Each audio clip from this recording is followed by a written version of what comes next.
Existe um silêncio na Bíblia, um espaço vazio, quase constrangedor, entre o nascimento de Jesus e o início de sua vida pública.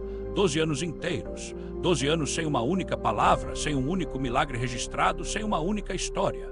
Depois do menino de 12 anos no templo discutindo com os doutores, a Bíblia simplesmente pula para os 30 anos, quando Jesus é batizado por João no Jordão. O que aconteceu nesses anos? Jesus brincava como qualquer criança, aprendia o ofício de carpinteiro com José, ou já manifestava algo extraordinário, algo que os primeiros cristãos preferiram não contar? E se esses anos não estivessem realmente vazios? E se existisse um texto antigo, preservado em árabe, que descreve exatamente o que aconteceu nesse período misterioso? Esse texto existe. Ele é conhecido como Evangelho Árabe da Infância. Neste vídeo, vamos mergulhar fundo nesse evangelho apócrifo. Vamos ver um Jesus ainda criança, mas que já fala no berço, já realiza curas, já interage com o mundo de forma completamente incomum. Vamos entender por que essas histórias foram deixadas de fora da Bíblia oficial e o que elas revelam sobre a natureza de Jesus desde o primeiro instante de sua vida. Fica comigo até o final, porque essa narrativa muda completamente a forma como vemos a trajetória de Cristo, não como alguém que se torna divino, mas como alguém que sempre foi. A Bíblia canônica é extremamente econômica quando fala da infância de Jesus. Lucas conta o nascimento, a visita dos pastores, a apresentação no templo e depois o episódio de Jesus com 12 anos no meio dos doutores. Mateus menciona a fuga para o Egito e o retorno a Nazaré. Marcos e João nem sequer falam da infância. Depois disso, silêncio absoluto. De 12 a 30 anos, nada, porque esse vazio.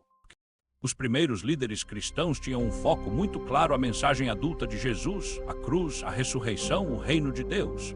Eles queriam apresentar Cristo como o Messias maduro, o Salvador que cumpre as profecias. Contar histórias de um menino que faz milagres poderia distrair ou até confundir os fiéis.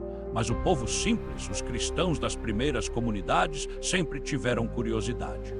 Eles queriam saber como era o menino Jesus. Ele chorava à noite, brincava com outras crianças, já sabia quem era. Foi exatamente essa curiosidade que gerou vários evangelhos da infância no século II ao vir. E o mais rico, detalhado e preservado em árabe é o Evangelho Árabe da Infância. Segundo esse evangelho, o divino não espera Jesus crescer para se manifestar. Ele já está presente desde o berço.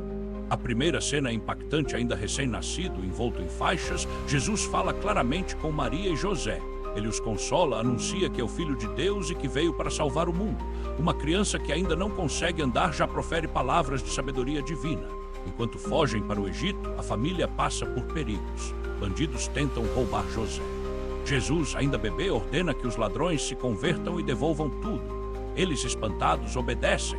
No Egito, o menino Jesus entra em um templo pagão.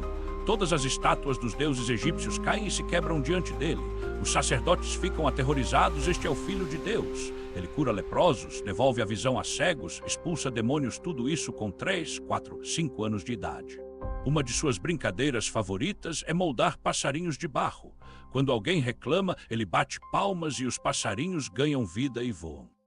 É o mesmo milagre que aparece no Evangelho de Tomé da Infância, mas aqui ganha ainda mais detalhes. Ele também castiga quando necessário. Crianças que o provocam ou empurram caem mortas ou ficam paralíticas até que Jesus, movido por compaixão, as ressuscita ou cura.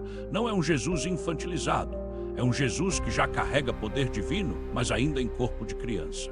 Ele estuda com os mestres da lei, mas logo os surpreende com conhecimento que ultrapassa o deles. Quando um mestre bate nele, o homem cai morto. Jesus o ressuscita e continua a lição. Essas histórias são cheias de encanto, mas também de estranhamento. Elas mostram um Jesus que não se torna milagroso aos 30 anos. Ele já era assim desde o ventre. Então, por que o Evangelho Árabe da Infância nunca entrou na Bíblia? Primeira razão: os primeiros líderes cristãos queriam proteger a imagem de Jesus. Contar que o menino Jesus matava crianças por brincadeira, mesmo que depois as ressuscitasse, poderia gerar escândalo ou ser mal interpretado. Eles preferiram focar na mensagem adulta, madura, teológica. Segunda razão: esses textos eram populares entre cristãos comuns, mas eram considerados lendas piedosas pelos teólogos. Eles não foram escritos por apóstolos. Eram tradições orais que ganharam forma séculos depois. Terceira razão, mais profunda: essas histórias reforçam a ideia de que Jesus era divino desde o início. Não um homem que se torna Deus no batismo ou na ressurreição, mas alguém que sempre foi o Filho eterno. Isso ia contra algumas correntes primitivas que viam Jesus como um homem exaltado por Deus. A Igreja, ao definir o dogma da encarnação, preferiu o silêncio controlado a narrativas que poderiam ser mal compreendidas. Mesmo assim, o Evangelho árabe da infância influenciou a arte cristã medieval, os presépios, os hinos de Natal e a devoção popular no Oriente.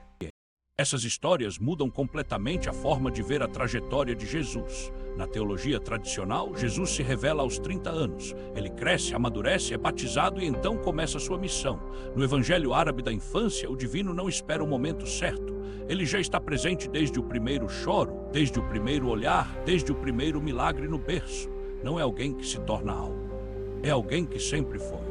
Isso nos convida a refletir e se a divindade não for algo que conquistamos ou merecemos, mas algo que já habita em nós desde o início. E se a vida cristã não for esperar o momento certo, mas reconhecer o sagrado que já está presente em cada etapa da nossa existência, até nas fases que parecem silenciosas e vazias. O silêncio da Bíblia entre o nascimento e a vida pública de Jesus não é um vazio, é um convite ao mistério. O Evangelho árabe da infância preenche esse espaço com histórias cheias de encanto, poder e estranhamento. Ele nos lembra que o divino não tem idade. Ele se manifesta quando quer, como quer, desde o primeiro instante. Talvez esses anos perdidos não fossem perdidos. Talvez fossem os anos em que Jesus, ainda criança, já estava cumprindo sua missão de forma silenciosa e misteriosa, exatamente como faz conosco, nos momentos que parecem sem sentido da nossa própria vida. Se você quer que eu faça um vídeo completo lendo trechos originais do Evangelho árabe da infância ou comparando com o Evangelho de Tomé da infância, comenta infância aqui embaixo. Não deixe de curtir se essa história te surpreendeu e se inscreve para mais evangelhos proibidos e mistérios da Bíblia. A verdade, muitas vezes, está exatamente nos silêncios que a Bíblia deixou. Até a próxima.